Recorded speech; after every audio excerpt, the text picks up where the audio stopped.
This channel does not promote any violent, harmful, or illegal activities. All content provided by this channel is meant for an educational purpose only. বোমা বারুদের স্তূপে মুর্শিদাবাদ। এবার বোমা বিস্ফোরণ লালবাগের রামকৃষ্ণপল্লীতে। হঠাৎই বিকট শব্দে কেঁপে ওঠে গোটা এলাকা। বোমা তৈরির সময় বিস্ফোরণ, অনুমান তদন্তকারীদের। আরো বিস্তারিত জানাবেন আমাদের সঙ্গে কৌশিক রয়েছেন টেলিফোন লাইনে।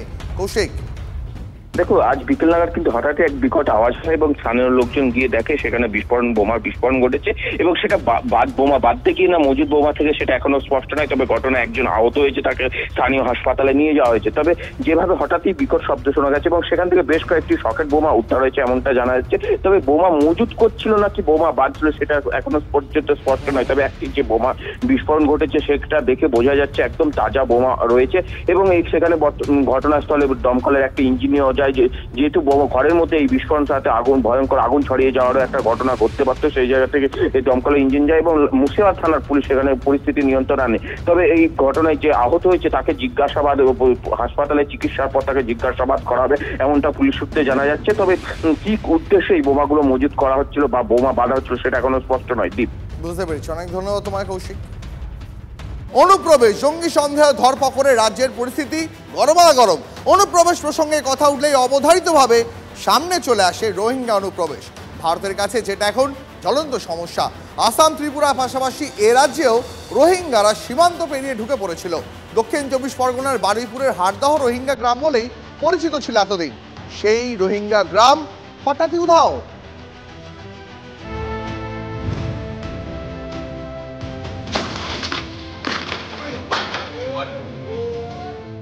ত্রিপুরা, আসাম, পশ্চিমবঙ্গ সহ ভারতের বিভিন্ন প্রান্তে ছড়িয়ে পড়েন রোহিঙ্গারা। এই রাজ্যে দক্ষিণ 24 পরগনার বারুইপুরে পশ্চিম হাড়দহে পরিবার নিয়ে থাকতে শুরু করেন রোহিঙ্গারা। বারুইপুর পুলিশ সুপারের দপ্তর থেকে মাত্র 4 কিলোমিটার দূরে ওই এলাকা রোহিঙ্গা গ্রাম হিসাবেই খ্যাত। হাড়দহ 5 গ্রাম পঞ্চায়েত এলাকায় 103-এর বেশি রোহিঙ্গা থাকছিলেন। 2017 থেকে পরিবার নিয়ে তারা থাকতে শুরু করেন। গত বছর থেকে বাংলাদেশের অস্থির পরিস্থিতি, অনুপ্রবেশ নিয়ে রাজনৈতিক চাপানুতো, ধরপাকড়ের জেরে সীমান্ত লাগোয়া এলাকায় তল্লাশি চলছে। আর এই আবহে এবার সামনে এলো হাড়দহের ছবি। রোহিঙ্গাদের 2 বছরের বসতি উধাও। রোহিঙ্গারা থাকতো কত লোক থাকতো? অনেক লোক। তারপরে কি হলো? চলে গেছে। হ্যাঁ, কেউ ফ্যামিলি থাকতো বলতে আমি তো শুধু পুরুষদের দেখেছি, মহিলাদের তো তেমন দেখিনি। বাঙালি ভাষার সাথে ওদের ম্যাচিং হতো না, সেই জন্য চলাফেরা করতো ঠিক। তারা অনুপ্রবেশকারী হলেও এই গ্রামেতেই তাদেরকে বসবাস করার সমস্ত বন্দোবস্ত করা হয়েছিল। আমরাও তাই মানবতার খাতিরে তাদের সাহায্য করেছি।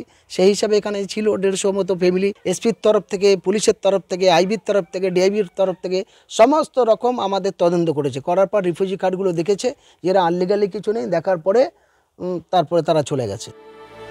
এখন তারা কোথায়? উত্তর নেই কারো কাছে। স্থানীয় তৃণমূল পরিচালিত পঞ্চায়েতের প্রধানের সাফ স্বীকারোক্তি, মানবিকতার খাতিরে তাদের সাহায্য করা হয়েছিল। পশ্চিম হাড়দা নামে একটি সংসদ, সেখানে ওনারা ছিলেন। মানুষের বিপদে যতটুকু সম্ভব আমরা মেম্বারদের নিয়ে যতটুকু সম্ভব আমরা থাকার চেষ্টা তখন করেছিলাম। এই রকমই ঘর তখন এখানে চারিদিকে ছিল এবং সেই ঘরগুলোতেই রোহিঙ্গারা তারা সন্ততি নিয়ে এখানে বাস করতেন। অনুপ্রবেশকারীদের কি এভাবে আশ্রয় দেওয়া যায়? প্রশাসনের মদতেই আশ্রয়, রাজ্য সরকারকে নিশানা বিরোধীদের। রোহিঙ্গাদের একটা রিহ্যাবিলিট করার চেষ্টা এখানে করেছে কোনো গোষ্ঠী, এই অবৈধ অনুপ্রবেশকারীদের, এবং তৃণমূল কংগ্রেসের মদতপুষ্ট যারা এখানে প্রশাসনে রয়েছেন তারাও সহযোগিতা করেছে। চিকিৎসা করানোর নামে একে একে ওই জায়গা ছেড়ে অন্যত্র চলে গেছেন, কিন্তু তারা কোথায় গেছেন তার সদুত্তর নেই কারো কাছেই। স্বাভাবিকভাবেই প্রশ্ন উঠছে, প্রশাসনের গাফিলতি ছাড়া বারুইপুরের বুকে রোহিঙ্গা বসতি গড়ে ওঠা কি সম্ভব? বারুইপুর থেকে অভিজ্ঞান নস্কর, TV9 বাংলা। যে রোহিঙ্গা গ্রামের ছবি দেখালাম, আচমকা একটা গ্রাম একেবারে জনমানব শূন্য, তাই নিয়ে কথা বলবো তন্ময় প্রামাণিকের সঙ্গে। তন্ময়, একটা রোহিঙ্গাদের গ্রাম, 350-এর কাছাকাছি বসতি, রাতারাতি কোথায় চলে গেল এই রোহিঙ্গারা? প্রশাসন, পুলিশ, স্থানীয় পঞ্চায়েত কেউ কিছু জানতে পারলো না। দেখো, একেবারে ভয়ঙ্কর পরিস্থিতি বলা চলে, যেটুকু আভাস পাওয়া যাচ্ছে। এটা কিন্তু TV9 বাংলা বলছেন, এটা বলছেন কে? তৃণমূলের গ্রাম পঞ্চায়েতের প্রধান বলছেন। এটা কে বলছেন? স্থানীয় বাসিন্দারা বলছেন। 327 জন রোহিঙ্গা কোথায় ছিল? বসতি স্থাপন করে, বাড়িঘর করে একেবারে বারুইপুর শহর যে বারুইপুর শহরে প্রশাসনিক দপ্তর রয়েছে, সেটা ডিএম হোক, এসপি হোক, পুলিশের দপ্তর হোক, অন্য দপ্তর হোক, সেই দপ্তর থেকে ঢিল ছড়া দূরত্বে 3-4 কিলোমিটারের মধ্যে হাটদহে সেখানে বসতি, সেখানকার বাসিন্দা তারা। কারা সাহায্য করছে? প্রধান বলছেন মানবিকতার খাতিরে, কোট আনকোট মানবিকতার খাতিরে তাদেরকে বসানো হয়েছে, তাদেরকে রেখে দেওয়া হয়েছিল। রোহিঙ্গারা অনুপ্রবেশ করলো কিভাবে? বেআইনি অনুপ্রবেশ। তারা বিদেশি, তারা কোথা থেকে এসছে? মায়ানমার, সেখান থেকে বাংলাদেশ পার হয়ে জলপথে, নদীপথে, নাকি সীমান্ত টপকে কোন দিক দিয়ে ঢুকেছে এই প্রশ্ন। অনুপ্রবেশকারী তারা বাইরের লোক, তাদেরকে কারা সাহায্য দিচ্ছেন? সরকারের প্রশাসনের অঙ্গ পঞ্চায়েত, তার প্রধান তিনি নিজে বলছেন আমরা তাদেরকে এখানে বসিয়েছিলাম, তাদেরকে মানবিকতার খাতিরে বসিয়ে দিয়েছিলাম। প্রশ্ন এখানেই এক। আর 2 নম্বর প্রশ্নটা আরও ভয়ঙ্কর, এই 327 জন এখান থেকে কোথায় গেল? কোন ভিড়ে তারা মিশে গেল? কোন জেলায় গেল?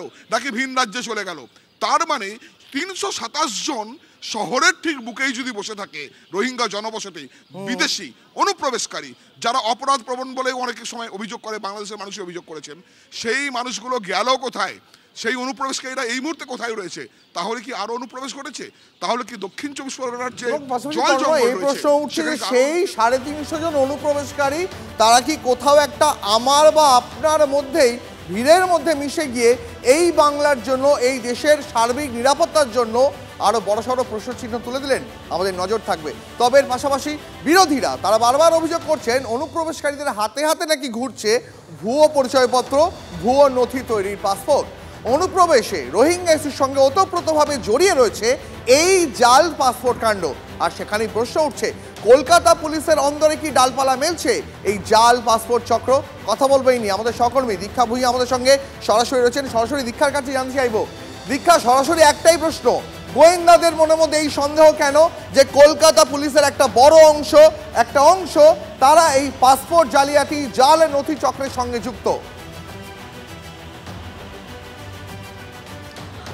দেখো, গত মাস তিনেক আগে আঞ্চলিক যে পাসপোর্ট দপ্তর রয়েছে সেখানকার আধিকারিকরা যখন পাসপোর্টের যে আবেদনপত্র আসে সেই আবেদনপত্র স্ক্রুটিনি করছিলেন, সেই আবেদনপত্র যখন স্ক্রুটিনি করছিলেন তখন তারা কয়েকটি আবেদনপত্রের সঙ্গে যে আমাদের যে আধার কার্ড দিতে হয় বা ভোটার কার্ড দিতে হয়, যে সমস্ত সার্টিফিকেটগুলো দিতে হয়, 4 ধরনের দিতে হয় সাধারণত, সেগুলো দেখতে গিয়ে তাদের কোথাও সন্দেহ হয়েছিল এবং সেইগুলো বারবার স্ক্রুটিনি করতে গিয়ে তাদের চোখে ধরা পড়ে যে এরকম বেশ কিছু তারা আবেদনপত্র পাচ্ছেন যেখানে মনে হচ্ছে যে শংসাপত্রগুলো দেওয়া হয়েছে সেগুলো ভুয়ো। এবং তারপরে গত 1 বছরের সমস্ত আবেদনপত্র তারা নিয়ে ঝাড়াই বাছাই করতে বসেন, যার মধ্যে দেখা যাচ্ছে যে গোটা রাজ্য জুড়ে এখনো পর্যন্ত প্রায় 430-এর ওপর বেশি এরকম জাল শংসাপত্র দিয়ে পাসপোর্টের আবেদন হয়েছে। তার মধ্যে প্রায় অর্ধেক পাসপোর্ট তৈরি হয়ে গিয়েছে এবং অর্ধেক যখনই স্ক্রুটিনিতে ধরা পড়ে তখন পাসপোর্ট দপ্তর থেকে পুলিশকে জানানো হয় যে আপনারা ব্যবস্থা নিন। এবং কলকাতাতেই শুধু সেই সংখ্যাটি প্রায় 120-র কাছাকাছি পৌঁছে গিয়েছে